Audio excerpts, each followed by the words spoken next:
साहिला teacher. आज हम सीखेंगे अकाउंट का फर्स्ट चैप्टर के तकनीकी इस्लाह के बारे में।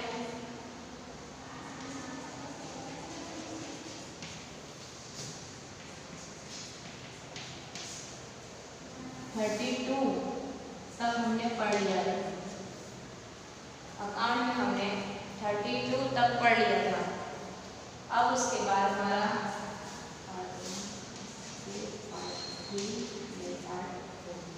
अब हम बाद वाले तकनीकी इस्लाह बाद वाले पारिभाषिक शब्द से पढ़ेंगे।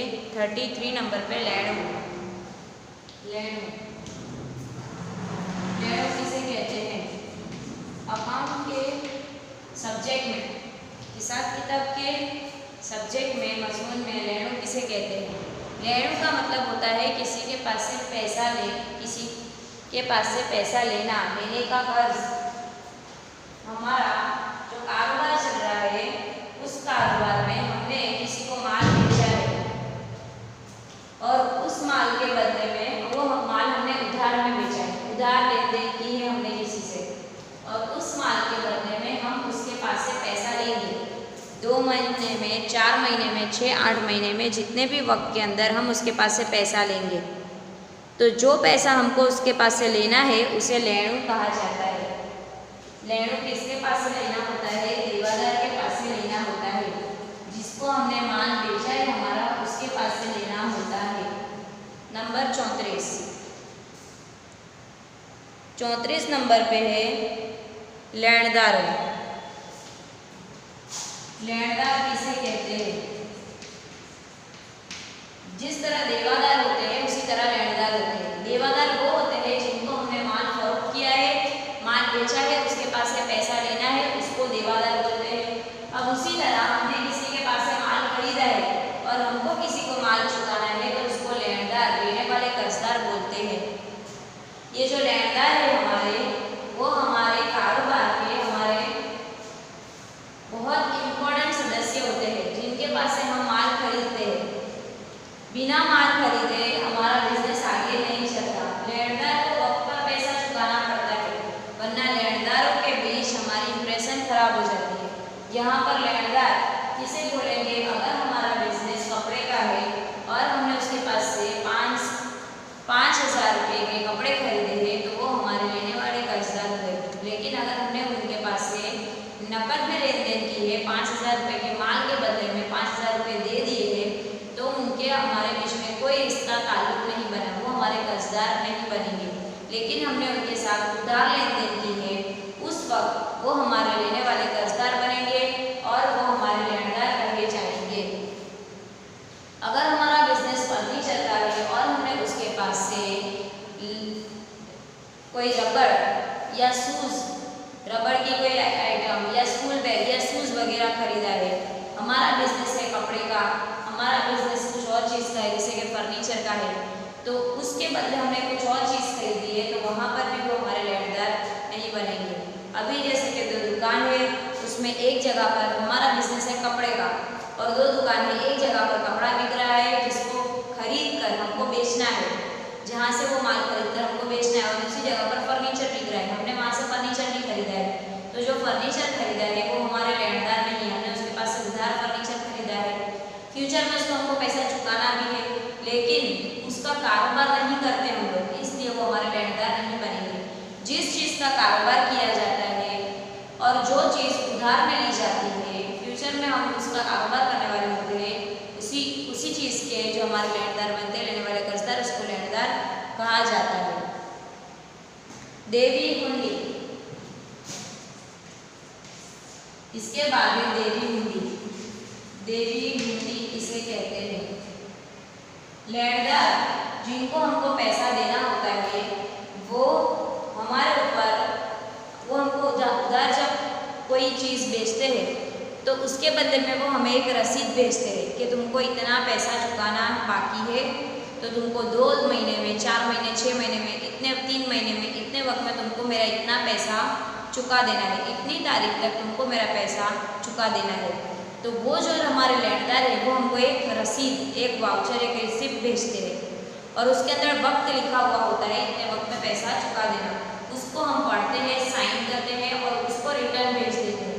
तो जो हमारे लेनदार है, जिसने हमको माल बेचा है, वो हमको पैसा लेने के लिए एक जो रिसीप्ट देते हैं उसे हुंडी कहा जाता है, और हमको वो हुंडी देनी होती है, इसके लिए वो देवी हुंडी कहा जाता है। अब इसके बाद है देव। जिस तरह होता है लेन उस तरह होता है देव। जो पैसा हमको कारोबार में उधार माल खरीदने के ऊपर चुकाना होता है उसे देव कहा जाता है। जो पैसा कारोबार में हमको उधार माल खरीदने के बदले में चुकाना होता है उसे कर्ज, देव यानी कर्ज कहा जाता है। पड़तर, माल को खरीदने में जितना पैसा लगता है, माल को बनाने में जितना पैसा लगता है, वो सारा पैसा मिलाकर पड़तर नक्की होता है। पड़तर कीमत कई तरह की होती है। कीमत होती है मूल कीमत, यानी होती है असल कीमत, जो कीमत में हम माल खरीदते हैं वो कीमत होती है। आखिरी कीमत, जिस कीमत में हम माल बेचते हैं वो कीमत होती है बाजार कीमत। अभी यही कीमत की जो मार्केट में वैल्यू है, बाजार में जो वैल्यू है, वो वैल्यू जो होती है उसे बाजार कीमत कहते हैं। बेचाण कीमत, फरोख्त की कीमत को बेचाण कीमत कहते हैं। माल को जितनी कीमत में बेचा है उसे बेचाण कीमत कहते हैं।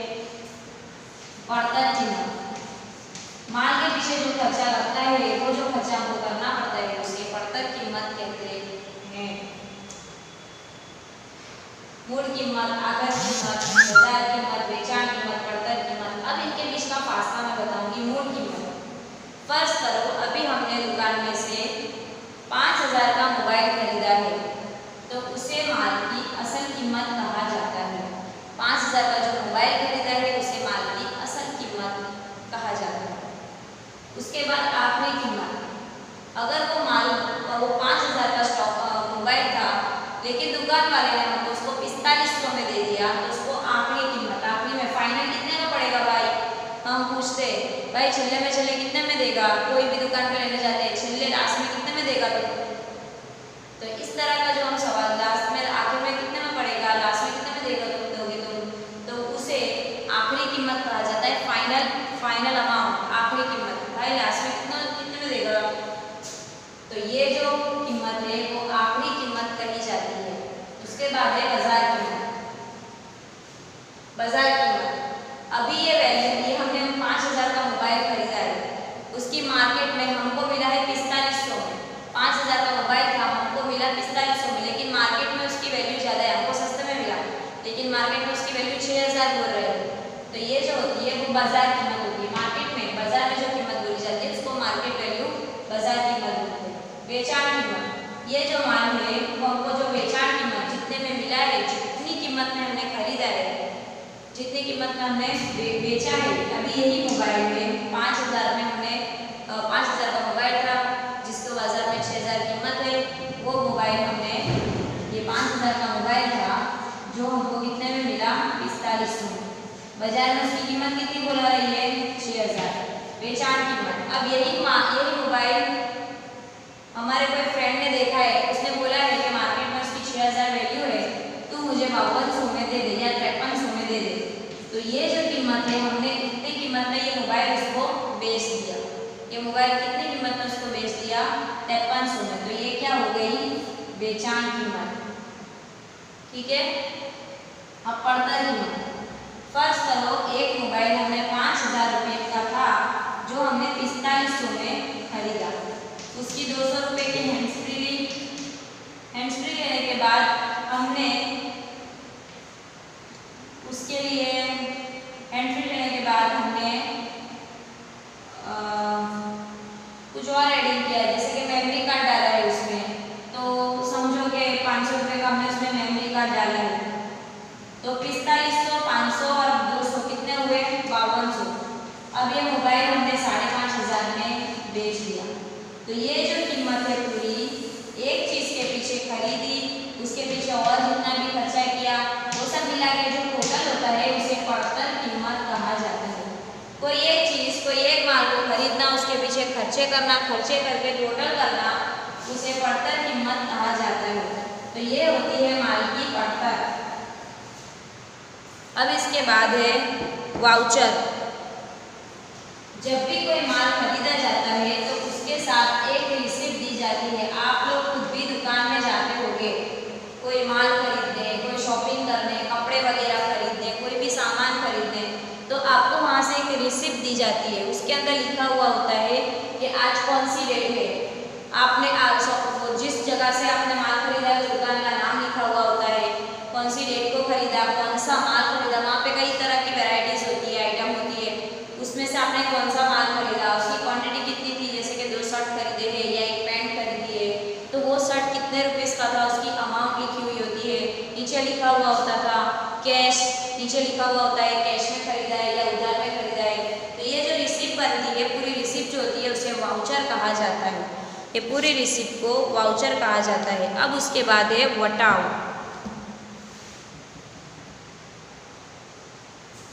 नंबर 39 वटाव।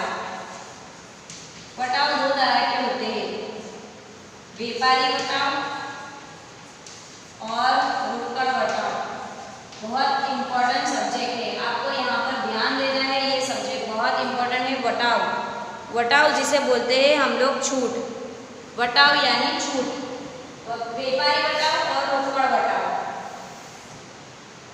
छूट, एक दुकान है जहाँ पर 5,000, 10,000 का कुछ माल पड़ा हुआ है, चप्पल, शूज, सब कुछ वगैरह पड़ा हुआ है। अब उसके अंदर वहाँ पर तुम खरीदने जाते हो, तो वहाँ पर लिखा हुआ होता है 20% डिस्काउंट, 10% डिस्काउंट, 15% डिस्काउंट। डिस्काउंट का क्या मतलब होता है, उतने टका की छूट। तो ये जो डिस्काउंट होता है उसे वटाव कहा जाता है। अब व्यापारी वटाव किसे कहते हैं। आप लोग कस्टमर बनके एक दुकान में जाते हो तो वहाँ पर 10% की छूट होती है, 15% की छूट होती है। ये होती है कस्टमर के लिए छूट, एक ग्राहक के लिए छूट होती है 10%, 15%, 20%, 25%। अब यहाँ पर जैसे कि मैं एक व्यापारी हूँ, मैं एक बिजनेसमैन हूँ और मुझे किसी जगह से माल खरीदना है, होलसेल की दुकान है, समझो कि ऐसे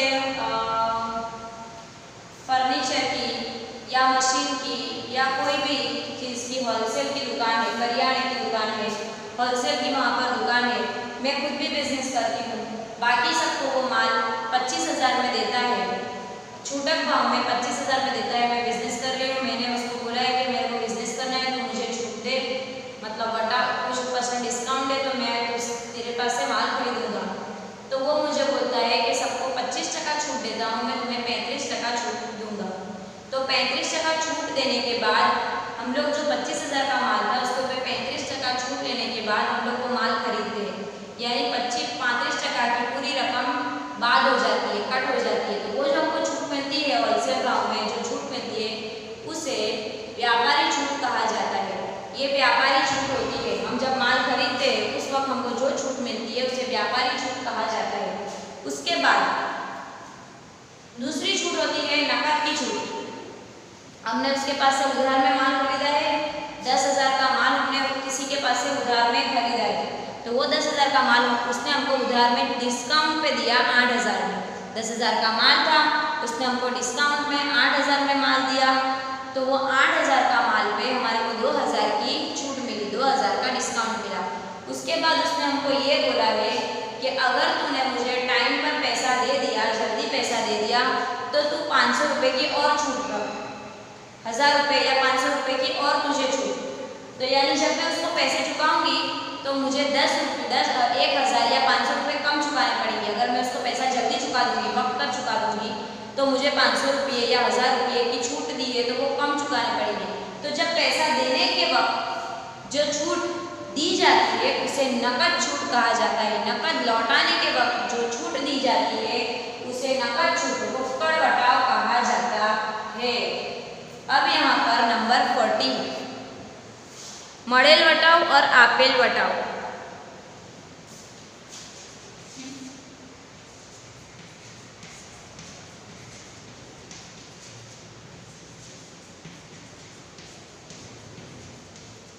जो भी हम लोग बिजनेस करते हैं उसके अंदर अगर हमने किसी के पास से माल खरीदा है 10,000 का माल खरीदा है और उसके अंदर उसने हमको छूट दी, 2,000 रुपये हमको कम देने पड़े, तो वो मिली हुई छूट कही जाएगी। अब यहाँ पर हमने किसी को माल बेचा है 10,000 का और हमको उसको 2,000 का डिस्काउंट देना पड़ा, तो वो दी हुई छूट की जाएगी। हम माल खरीदते हैं तो हमको जो छूट मिलती है उसे मिली हुई छूट, और हम अगर माल बेचते हैं और हमको किसी और को छूट देनी पड़ती है तो उसे दी हुई छूट यानी आखिरी बटाव कहा जाता है। 41 41 नंबर, घसारा, घिसाई, डेप्रिसिएशन। घसारा किसे कहते हैं? हमने एक मशीन खरीदा है या फर्नीचर खरीदा है, फर्ज करो अभी हमने 15,000 का एक अच्छा खासा मशीन खरीदा है। इसकी वारंटी क्या है? 5 साल की वारंटी है, 5 साल की उसकी वारंटी है। वो मशीन अच्छे से चल रहा है, 15,000 का मशीन खरीदा है हमने, हमारे कारोबार के लिए खरीदा है। अब वो मशीन की 5 साल की वारंटी है, 1 साल बाद अगर हम उसको बेचने जाएंगे तो क्या हमको 15,000 पूरे मिलेंगे? क्या कभी ऐसा हुआ है कि कोई चीज़ आप एक साल तक पूरा यूज़ करते हो और वो कोई भी जायदाद हो जाए, चाहे तो वो आपका मोबाइल हो, चाहे तो वो आपका स्कूटर हो, चाहे तो वो आपकी गाड़ी हो, आपने 1 साल उसे अच्छे से यूज़ कर लिया और उसके बाद दोबारा आप उसको बेचने गए तो क्या वापस से सेम कीमत मिल जाएगी आपको? विदाउट गोल्ड, बिना सोने के मोस्टली ऐसा होता नहीं है। सिर्फ सोने की कीमत ऐसी है जो बढ़ रही है तो हमको उसकी कीमत से ज़्यादा पैसा मिल सकता है। उसके अलावा हमारी कोई ऐसी रेगुलर यूज़ की जायदाद नहीं है जो हम वापस से बेचेंगे तो उसकी सेम प्राइस मिलेगी। किस लिए? क्योंकि उसको घिसाई लगती है, हमने उसको यूज़ किया तो वो जो हमारी जायदाद है वो घिस गई है, तो उसके लिए उसकी कीमत, उसकी वैल्यू डाउन हो गई है। अभी जैसे कि हमने जो 15,000 का मशीन खरीदा था उसको 3,000 उसको 5 साल में हमने तकसीम किया, 5 साल में 50 15, 1 साल के कितने लगे? 3,000, 15,000 1 साल के 3,000 कट हुए, दूसरे साल के 3, तीसरे साल के 3, चौथे साल के 3, पांचवें साल के 3, टोटल 5 साल 3,000 कट हुए, लास्ट में उसकी कीमत क्या हो गई? 0। 5 साल तक सही से यूज होगा तो हर साल 3,000 काटेंगे, उसके बाद उसकी कीमत क्या हो जाएगी? 0। उसके बाद वो मशीन हमको परेशान करेगा, रिपेयरिंग कराना पड़ेगा, खर्चे कराने पड़ेंगे, यानी 5 साल अच्छे से चल सकता है। मतलब ये हुआ है कि ये जो 3,000 हम माइनस कर रहे हैं वो क्या है? इसकी घिसाई, क्योंकि हर जायदाद घिसती है तो उसकी हर महीने हमको घिसाई गिननी पड़ती, हर साल हम घिसाई गिनते हैं। अब उसके बाद है नादा सद्दर, उसके बाद है घालखाद। घालखाद किसे कहते हैं? घालखाद यानी होता है उर्दू में डूबा हुआ कर्ज। घालखाद का मीनिंग होता है डूबा हुआ कर्ज। हमारे धंधे में, कारोबार में कई तरह के उतार चढ़ाव आते हैं। हमने उधार में माल खरीदा है, उधार में माल बेचा है। कारोबार में हर इंसान के पास नकद यानी कैश मौजूद नहीं होता। कारोबार किस तरीके से होता है? कारोबार में पैसा घुमाया जाता है। मेरे पास यहाँ से पैसा आया तो मैंने वहाँ लौटा दिया, दूसरा माल खरीदा, वहाँ से पैसा आया वहाँ लौटा दिया, दूसरा माल खरीदा, इधर से पैसा आएगा, कुछ लेन देन हमने उधार की है, यहाँ से पैसा आएगा तो वहाँ चुकाऊंगी, वहाँ से आएगा तो वहाँ चुकाऊंगी। कई बार कारोबार में हमने जैसा सोचा है कि इस साल हमको 50,000 का मुनाफा होगा तो हर साल ऐसा नहीं होता। 50,000 सोचा है तो कभी 70,000 का मुनाफा हो जाता है, कभी कोई सिचुएशन हालात की वजह से 30,000 का भी मुनाफा होता है या तो फिर नुकसान भी होता है। तो कारोबार में हर साल हमको रेगुलर तरह से मुनाफा हो वैसा ज़रूरी नहीं है। कई बार कुछ कारोबार में कुछ तरह के हालात ऐसे आते हैं जो हमने जिस तरह का सोचा हुआ होता है वो होता नहीं है। तो अभी यहाँ पर हमने किसी को माल बेचा है जो हमारा कर्जदार है, हमने किसी को उधार में माल बेच दिया था, वो हमारा कर्जदार है। लेकिन वक्त आया 2-4 महीने के बाद ऐसे हालात हुए कि उसकी कंडीशन अच्छी नहीं है। हर इंसान की कंडीशन सही नहीं होती है, कभी उसकी कंडीशन खराब भी है, जैसे कि अभी कोरोना की महामारी चल रही है। तो इस वक्त कई सारे बिजनेस ऐसे ही बंद पड़े हुए, कई सारे कारोबार ऐसे बंद पड़े हुए, बिजनेस की कोई कंडीशन अच्छी नहीं है। तो इस तरह के हालात हो सकते हैं। तो अब वो जो हमारा कर्जदार था तो उसके पास से हमको 6 महीने बाद कुछ पैसा लेना था, 10,000, 5,000। अब उसकी कंडीशन ऐसी नहीं है कि जो हमको पैसा चुका सके, तो उसने हमको पैसा देने से मना कर दिया, या तो फिर उसने हमको ऐसा बोला है कि 10,000 में से सिर्फ तुझे 6,000 ही चुका सकता हूँ, बाकी के 4,000 चुका नहीं सकता। तो ये जो 4,000 है वो हमारा डूबा हुआ कर्ज कहा जाएगा। जो पैसा हमको हमारे कर्जदार के पास से वापस नहीं मिल पाता उसे डूबा हुआ कर्ज कहा जाता है।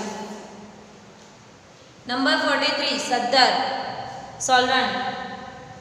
सद्दर कारोबार में कोई इंसान, कोई बिजनेसमैन, कोई व्यापारी ऐसा है जो बिल्कुल वक्त पर पैसा चुकाता है, जो बिल्कुल वक्त पर सारे पैसे चुका देता है, जो बिल्कुल वक्त पर बिजनेस कर रहा है, उसका बिजनेस में अच्छा खासा नाम है, वो अपनी जो कंपनी की वैल्यू है, इज्जत है, उसने बनाए रखी है, बचाए रखी है, वक्त पर उसे नफा मिलता है। ऐसा जो पार्टनर है जो अपने कर्जे वक्त पर चुका सकता है उसे सद्दर कहा जाता है, नादार।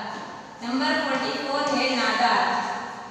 जो कर्जदार, जो कारोबार में जो इंसान, जो कारोबारी इंसान, जो व्यापारी वक्त पर कर्जे नहीं चुका पाता, अपनी लेन देन नहीं कर पाता वक्त पर, उसे नादार कहा जाता है। नंबर 45 उधार और जमा। खाते की दो बाजू होती है और लेन देन की दो बाजू होती है। लेन देन में दो ही बाजू होती है, माल आया तो उधार है, गया तो जमा है, पैसा आया तो जमा है और गया तो उधार है। इस तरह यहाँ पर आवक हुई है तो उसे उधार कहा जाएगा और जावक हुई है तो उसे जमा कहा जाएगा। अब यहाँ पर उधार एंट्री और जमा एंट्री, दो तरह की एंट्री यहाँ पर कारोबार में होती है। उधार बाजू हमारे गुजराती में डाबी बाजू यानी इस साइड, डाबी बाजू यानी इस साइड लिखा जाता है और यहाँ पर जमा बाजू लिखी जाती है। ये डाबी बाजू पर उधार एंट्री होती है और जमनी बाजू पर जमा एंट्री होती है। डाबी बाजू पर उधार एंट्री, जमनी बाजू पर जमा एंट्री। लेकिन अगर उर्दू मीडियम में है तो यहाँ पर आपको डाबी बाजू पर उधार एंट्री होगी और आपकी जमनी बाजू पर जमा एंट्री होगी। क्योंकि आपके सारी लिखाई उल्टी तरफ से होती है तो आपके इस तरह के खाते बनते हैं। अब यहाँ पर 46 नंबर पर होता है खाता। सारी एंट्री कर लेने के बाद हम खाते बनाते हैं। खाते जब बनाते हैं तो उसके अंदर हमारे पूरे साल के कारोबार की सारी डिटेल्स लिखी हुई होती है। हमने किसके पास से माल खरीदा है, किसको माल बेचना है, कितने रुपये का माल खरीदा है, कौन सी तारीख को माल खरीदा है, उधार खरीदा है, नकद में खरीदा है, जायदाद कितनी खरीदी है, लोन कितनी है हमारी, कर्जे कितने हैं हमारे, ये सारी एंट्री खाते वाइज लिखी हुई होती है, जिसके ऊपर से काचा सरवैया और लास्ट में पाका सरवैया बनाया जाता है। यहाँ पर सारे तकनीकी इस्लाह खत्म हो रहे हैं। उसके बाद देसीनामा पद्धति में दो पद्धति है, एक देसीनामा पद्धति और दूसरी होती है नामा पद्धति के दो तरीके हैं, देसीनामा पद्धति और द्विनवंदी नामा पद्धति। इस चैप्टर में हम इस बुक में हम देसीनामा पद्धति के बारे में नहीं, द्विनवंदी नामा पद्धति के बारे में पढ़ेंगे। नेक्स्ट पीरियड में इंशाल्लाह हम नेक्स्ट चैप्टर स्टार्ट करेंगे। अल्लाह हाफिज़।